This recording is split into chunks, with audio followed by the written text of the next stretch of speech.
Fala, meus alunos Ludores, beleza, meu primeiro ano querido? Galera, aulinha nova no canal, dessa vez sobre calorimetria. Nós já vimos aqui termometria, dilatação e agora calorimetria, beleza? É a primeira parte aí da termologia, que é um grupo grande de assuntos que vai passar depois por gases, fluxo de calor, né? Termodinâmica e por aí vai, beleza? Essa aula, galera, é importantíssima, beleza? A gente vai trabalhar esse conteúdo, né, nessa semana, na aula presencial, e esse assunto não será cobrado na nossa AV1, na primeira prova, beleza? Só na segunda, mas é importante que você assista, porque a gente vai debater esse assunto em sala de aula logo mais aí durante a semana. Tranquilo? Então, sem muita enrolação, vamos ao que interessa, aulinha bacana sobre calorimetria. Vem comigo, cola no prof, vem. Galera, calorimetria. Calorimetria tem a ver com calor, né? E aí calor, temperatura, né? Tem uma relação entre elas, mas existe muita confusão entre o que é calor e o que é temperatura. Então, temos que ter clareza na definição dos conceitos físicos. Temperatura, você vai se lembrar, é o estado de agitação das partículas. E calor, o que seria calor? Vamos lá, vem comigo aqui. Olha só, gente.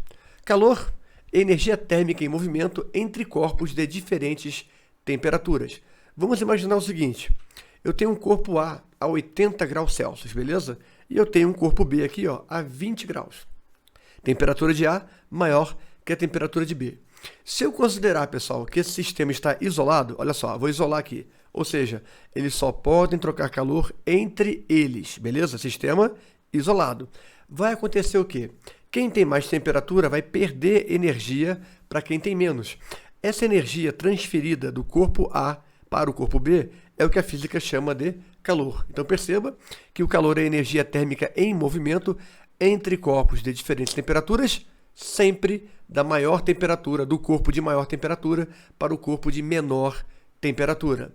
Tranquilo? Então quando você fala assim no inverno, né? Ah, mãe, fecha a janela aí, né, que o frio está entrando. Tá errado. Não é o frio que entra, é o calor que sai. Mãe, fecha a janela porque o calor está saindo. Beleza, galera? Tranquilo? Vamos nós. Pessoal, depois de um certo tempo, o que vai acontecer? Olha só, ó. Esse cara perdeu calor para esse cara aqui, beleza? O A perdeu calor para B. Então a temperatura de A vai cair e a de B vai subir. E depois de um certo tempo, eles atingem a mesma temperatura, 50 graus Celsius, por exemplo. E aí o calor deixa de acontecer, certo? Os dois estão a 50. Essa temperatura de 50 graus Celsius é o que a física chama de temperatura de equilíbrio térmico. Repare uma coisa, galera. Antes aqui, ó, o valor máximo era 80, o valor mínimo 20. Então a temperatura de equilíbrio tem que ser um valor entre 80 e 20. Não pode ser maior que 80 e nem menor do que 20, beleza? Então depois de certo tempo, eles trocam calor entre eles e a temperatura de equilíbrio passa a ser 50 graus Celsius. Repare uma coisa, a quantidade de calor que o A perdeu para B, né, o A perdeu uma certa quantidade de calor, é exatamente igual à quantidade que B recebe, porque B recebe calor de A. Então, se o A perdeu lá 20 calorias, por exemplo, né, o B recebe 20 calorias, beleza? E aí, galera, menos 20 mais 20 vai dar quanto? Vai dar zero. E aqui nós temos o princípio das trocas de calor, ou seja, quantidade de calor de A mais a quantidade de calor de B é igual a zero, beleza? Eu poderia ter mais um corpo ali, C, D, E, daria na mesma, que A mais que B mais que C mais que B, né, é zero, beleza? Tranquilo? Então, quando você quer descobrir a temperatura de equilíbrio térmico, o que você faz? Soma as quantidades de calor de A e de B, por exemplo, e iguala a zero. Fechou? Vem comigo. Galera, o calor é medido em unidades chamadas joule ou caloria, né? Caloria ou joule. Joule é a unidade oficial do Sistema Internacional, o famoso SI, e tem uma relaçãozinha entre calorias e joule. Uma caloria vale 4,2 joules. Alguns vestibulares e algumas questões de prova, nós colocamos uma caloria para 4 joules, né? Para arredondar e facilitar o cálculo aí durante a resolução das questões. Beleza? Vem comigo, vamos nós. Tipos de calor, galera. Gente, o calor recebido ou cedido, ele pode provocar duas coisas. Ou ele provoca mudança de temperatura, ou ele provoca mudança de fase, mudança de estado físico, sólido, líquido, gasoso, beleza? E aí, O calor que provoca mudança na temperatura é chamado calor sensível. Calor que, recebido ou perdido, provoca mudança de temperatura. Para você calcular essa quantidade de calor sensível, nós usamos a formulazinha, né, Q igual a mc delta θ. Vamos ver já aqui. Pessoal, por exemplo, olha só. Eu tenho um corpo aqui, ó, a 40 graus Celsius. Imagine que eu vou dar calor para esse corpo aqui, ó. Esse corpo recebeu calor. E a temperatura dele sobe, ó, vai para 90. Ou seja, esse calor recebido provocou uma mudança na temperatura. Então, esse calor é um calor sensível, beleza? E para fazer o cálculo dessa quantidade de calor sensível, Q igual a mc delta θ.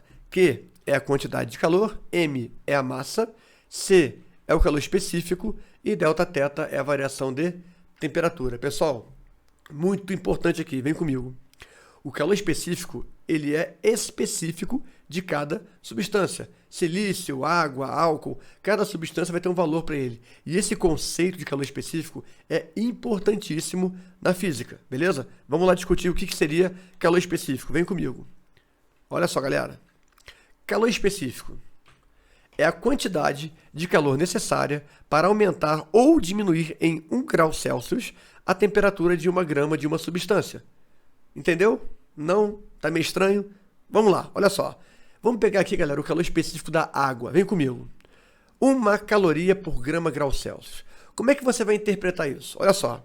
Para que 1 grama de água sofra variação de 1 grau, para mais ou para menos, ela tem que ganhar ou perder 1 caloria. Então, eu preciso que 1 grama de água ganhe 1 caloria para que a sua temperatura aumente 1 grau. Eu preciso que 1 grama de água perca 1 caloria para que a sua temperatura caia 1 grau. Se ligou? Então, é a quantidade de calor necessária para aumentar ou diminuir em 1 grau a temperatura de 1 grama de uma substância. Beleza? Um outro conceito importante, pessoal, capacidade térmica. O que seria isso? É a razão entre a quantidade de calor e a correspondente variação de temperatura, ou seja, C é igual a Q sobre delta θ. Outra maneira de calcular a capacidade térmica é o produto massa vezes calor específico, mCzinho. Repare, galera, que calor específico, letra C minúscula. Capacidade térmica, letra C maiúscula. Gente, aqui ó, um parênteses, cuidado. Algumas questões de vestibular, por exemplo, não vai te dar a massa e não vai te dar o calor específico. Vai te dar a capacidade térmica, beleza? Mas você sabe que a capacidade térmica é o produto mCzinho. Então, o valor que ele der para a capacidade térmica, você pode substituir no produto mC direto, beleza? Fique atento a isso, tranquilo? Vamos nós. Qual seria o outro tipo de calor, pessoal? O primeiro provoca mudança na temperatura, chamado de calor sensível. O segundo provoca mudança no estado físico, e aí, chamado de calor latente. É aquele calor que, recebido ou perdido, provoca mudança de estado físico, beleza? Por exemplo, galera, e aqui o cálculozinho, né?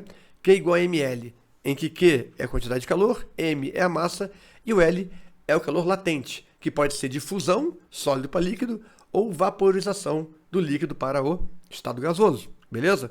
Um exemplo, eu tenho um bloquinho de gelo a 0 graus Celsius, e aí eu forneço calor para esse bloco, beleza? Esse bloco de gelo a 0 graus Celsius, ao receber calor, vai se transformar em água líquida, também a 0 graus Celsius, né? Olha lá, eu tinha um bloquinho de gelo, derreti, agora eu tenho uma poça de água ali a 0 graus Celsius, água líquida. Repare que na mudança de fase a temperatura não muda. Eu tinha gelo a 0 e tenho água líquida também a 0 graus Celsius. Beleza? Importante isso, hein? Se liga. E aqui, pessoal, o diagrama de fases, né? Já velho conhecido nosso aí de vocês também, né? No ensino fundamental. Sólido para o líquido, líquido para o gasoso, né?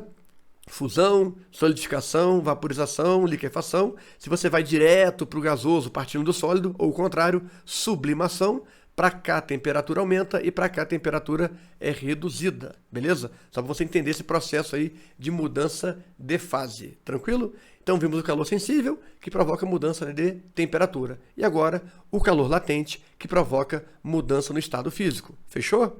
Vamos nós, segue o baile. Galera, curva de aquecimento, o que seria isso? É um gráfico que relaciona a temperatura com a quantidade de calor, beleza? Para exemplificar aqui, ficar mais bacana, eu vou usar o exemplo da água, beleza? Então, curva de aquecimento da água. Vamos lá. Temos aqui, ó, na vertical, né, e na horizontal, aqui a temperatura da água, beleza? E a quantidade de calor. Vamos imaginar, gente, uma amostra de água a menos 20 graus Celsius. E aí eu forneço calor para essa água. Ela esquenta e vai a zero. Repare que aqui, ó, eu já ganhei uma quantidade de calor. Tá vendo aqui, ó? Saí de menos 20, fui para zero. E aí, galera, eu forneço mais uma quantidade de calor. Repare que ela permaneceu em zero. Ou seja, a temperatura que se foi alterada de menos 20 para zero, inicialmente, agora, mesmo fornecendo calor, a temperatura não se alterou. Então, aconteceu alguma outra coisa aqui, né? Mas vamos lá. Aí eu forneço mais energia, mais calor. A água esquenta e vai até 100, beleza? Chegando a 100, eu forneço mais calor ainda. Olha lá. Permanece ainda em 100, não alterou a temperatura. De novo, então, ó, não alterou em 0, não alterou em 100. Eu forneço mais energia ainda e agora eu vou para 140. Pessoal, o que está acontecendo aqui? Vamos lá. Gente, nessa parte aqui ó, em que a reta ficou paralela ao eixo X, né, aqui e aqui, a temperatura não sofreu alteração. E quando é que a temperatura não sofre alteração quando o corpo recebe ou perde calor? Na transformação de estado físico, beleza? Então aqui, galera, nós temos o que aqui, ó? A 0 e a 100 graus aconteceu alguma coisa, aconteceu a mudança de estado físico, ou seja, do estado sólido a o estado líquido, né? Aqui, ó, 0 sólido, 0 líquido, e depois do líquido a 100, a vapor a 100. Então esse trecho aqui, ó, é calor latente. Nos demais trechos nós temos o quê? Calor sensível, porque houve variação na temperatura. Tá vendo aqui, ó? Ó, sensível, variou a temperatura. Não variou, mudou o estado físico. Variou a temperatura. Depois não variou, mudou o estado físico. Depois variou de novo. Então temos aqui, ó, sólido, depois aqui, ó, líquido e depois gasoso, beleza? Considerando uma pressão atmosférica de 1 atm ao nível do mar, beleza? Então essa é a curva de aquecimento da água, tranquilo? Poderia ser, galera, de qualquer substância. Na química, vocês vão ver que esse gráfico aqui funciona para substâncias puras, beleza? Se for uma mistura, né, essa retinha aqui, ó, do latente aqui, não vai ser exatamente uma reta paralela, vai ter alterações, beleza? Mas para a substância pura, para a água pura, esse é o comportamento da curva de aquecimento. Fechou? Então se ligue sempre, ó. Variou a temperatura? Sensível. Não variou a temperatura. Está ocorrendo mudança de estado físico. Beleza? Vamos nós. Pessoal, diagrama de fases. O que seria diagrama de fases? Vamos lá. O estado físico ou fase de uma substância depende da temperatura e pressão a que está sendo submetida. Então, o que seria o diagrama de fases? É o gráfico pressão-temperatura que mostra os diferentes estados físicos. Vamos nós, olha só. Temos aqui, ó, pressão na vertical, temperatura na horizontal. Galera, dá uma olhada aqui, ó. É um gráfico meio diferente, né? Meio estranho, né? Pessoal, o que está rolando aqui? Vamos lá, olha só. Aqui nós temos o estado sólido, beleza? Essa região toda. Entre essas duas linhas, o estado líquido e aqui o vapor. Para você decorar isso de maneira fácil, tá vendo que isso aqui, ó, essa letra Y, né? Parece um cálice, né? Parece um copo. O que você coloca dentro do copo? Líquido. Então, ó, dentro do copo, líquido. Antes do líquido, estado sólido. Após o estado líquido, vapor. Beleza? Viu? Ficou tranquilo, né? Fica fácil assim, né? Dentro do copo, líquido. Antes, sólido. Depois, vapor. Pessoal, essas linhas branquinhas aqui, ó, né, formam a fronteira entre sólido, líquido e vapor. Esse ponto de união entre os três estados físicos, galera, é chamado de T, ponto triplo. O que é isso? Nesse ponto aí, a substância está convivendo, coexistindo com os estados sólido, líquido e vapor ao mesmo tempo, beleza? Então nós temos os três estados físicos, beleza? Ao mesmo tempo nesse ponto triplo aqui, tranquilo? Galera, olha só. Temos aqui, ó, esse pedacinho A. O que seria o pedaço A? Né? É a curva de sublimação, tá vendo aqui, ó? Eu saio do estado sólido, vou para o estado gasoso, tá vendo aqui, ó? Sólido para o gasoso, né? É a curva de sublimação. Então essa linha é o equilíbrio sólido-gasoso. Depois você vai reparar que às vezes a gente usa a palavra vapor e a palavra gás. Eu vou explicar já já o porquê da diferença. Vamos lá. Gente, depois temos a linha B.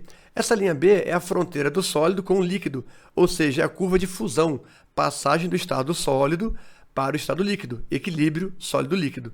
E temos a terceira curva, a curva C, que é a fronteira entre líquido e vapor, é a curva de vaporização, equilíbrio líquido-gasoso. Beleza? Então, essas linhas são as fronteiras entre os diversos estados físicos. Agora temos uma coisa interessante, olha só, galera. temos aqui um ponto C, em amarelo, C maiúsculo, chamado ponto crítico. O que é isso, gente? Olha só. Temos uma temperatura em relação a esse ponto crítico. A partir dessa temperatura, beleza? Temperatura crítica, né, do ponto crítico, o estado gasoso, né, que ocorre nessa região, recebe o nome de gás. Então, até essa temperatura do ponto crítico, a substância, o estado gasoso, recebe o nome de vapor. Após o ponto crítico, a substância recebe o nome de gás. Repare, galera, que vapor e gás fazem alusão ao estado gasoso. A diferença na terminologia é que você vai usar a palavra vapor quando a temperatura for inferior a esse ponto crítico, e se for superior, você vai chamar de gás. Essa é a única diferença. Beleza pura? Tranquilo? Galera, com isso, chegamos ao final de mais uma videoaula, daquele nosso conceito de sala de aula invertida.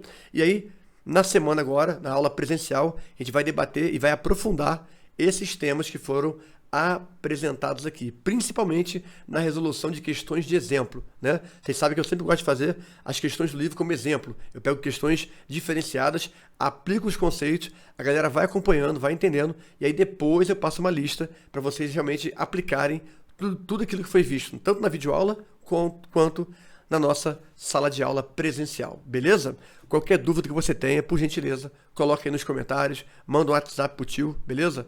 E, se possível, espalhe esse vídeo para mais pessoas, curte, compartilha, ative o sininho, porque às vezes, né, eu esqueço de avisar a galera que já está a videoaula no ar e coloco lá. Então, se você tem o sininho ativado, você recebe o recado, opa, tem videoaula nova no canal Prof. Bassalo, beleza? No Bassalo Física. De repente, galera, não é nenhuma aula para o Dores, pode ser uma aula para outra escola, uma das 4, 5 escolas que eu trabalho, mas de repente serve para você ou serve para um colega seu.